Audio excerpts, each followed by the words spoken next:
Yusuf Kala menekankan pentingnya keterbukaan informasi di negara demokratis. Publik harus mengetahui apa yang dilakukan pemerintah, baik di pusat maupun di daerah.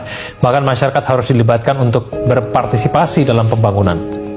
Dalam suatu negara yang demokratis, bukan partisipasi masyarakat yang luas. Demokrasi. Mungkin teman-teman sudah mendengar apa itu demokrasi. Demokrasi adalah di mana sistem pemerintahan berada di tangan rakyat. Rakyat ikut menentukan arah negara baik secara langsung maupun secara wakil rakyat. Setelah itu kita akan membahas tentang bagaimana keadaan demokrasi di Indonesia.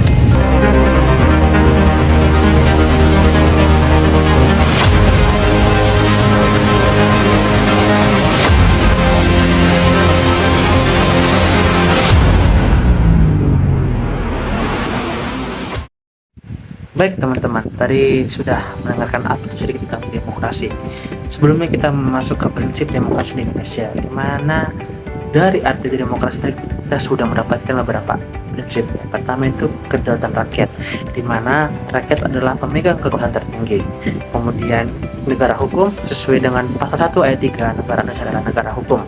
Kemudian pemilu yang jujur dan adil, kebebasan berpendapat, dan pembagian kekuasaan ini tidak terpusat dari satu pihak, di mana masing-masing setiap orang bisa mendapatkan haknya.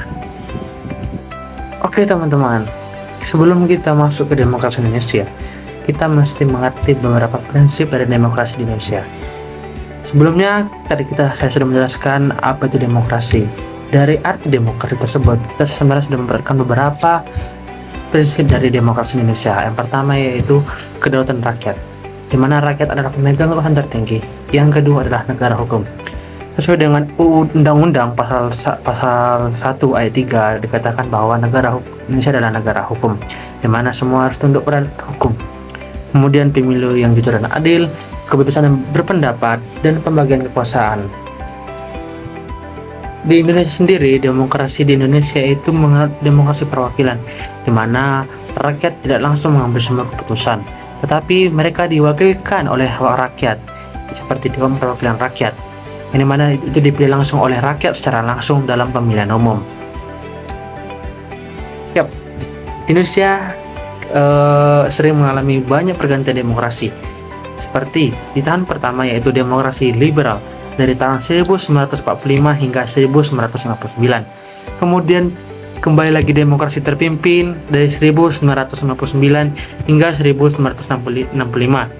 Kemudian masuk ke demokrasi Orde Baru, di mana dari tahun 1966 hingga 1998.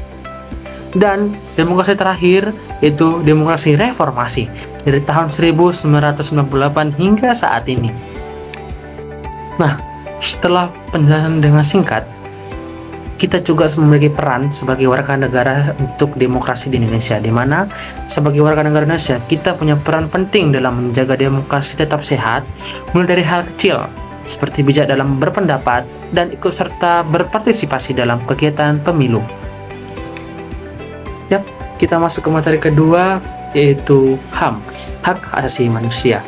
Mungkin teman-teman sering mendengar hak asasi manusia, di mana kalau dalam pasal 1 Undang-Undang Nomor 39 Tahun 99 itu adalah HAM adalah seperangkat hak yang melekat pada hakikat dan keberadaannya setiap manusia sebagai makhluk Tuhan Yang Maha Esa, dan merupakan anugerah yang wajib kita hormati, dijunjung tinggi, dan dilindungi oleh negara hukum, pemerintahan, dan setiap orang demi kehormatan serta perlindungan harkat dan martabat manusia.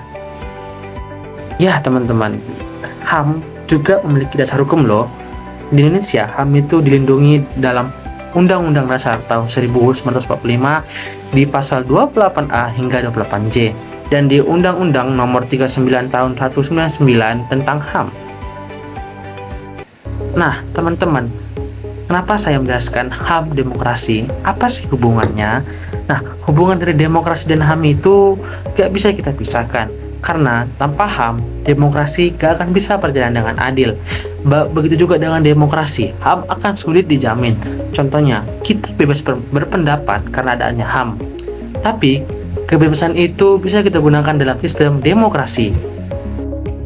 Nah, kembali lagi, di Indonesia, keduanya ini sama-sama diatur dalam undang-undang, di mana di Pancasila juga ada dijelaskan dalam Undang-Undang Dasar 1945, khususnya pasal 28A hingga 28J tentang HAM. Indonesia juga menganut demokrasi yang menjunjung musyawarah, keadilan, dan kebebasan bertanggung jawab.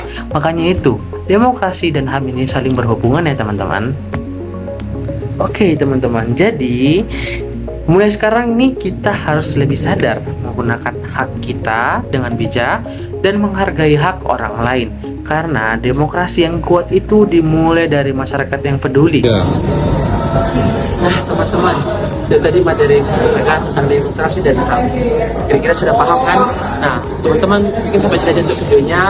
Sampai jumpa di video selanjutnya. Bye-bye.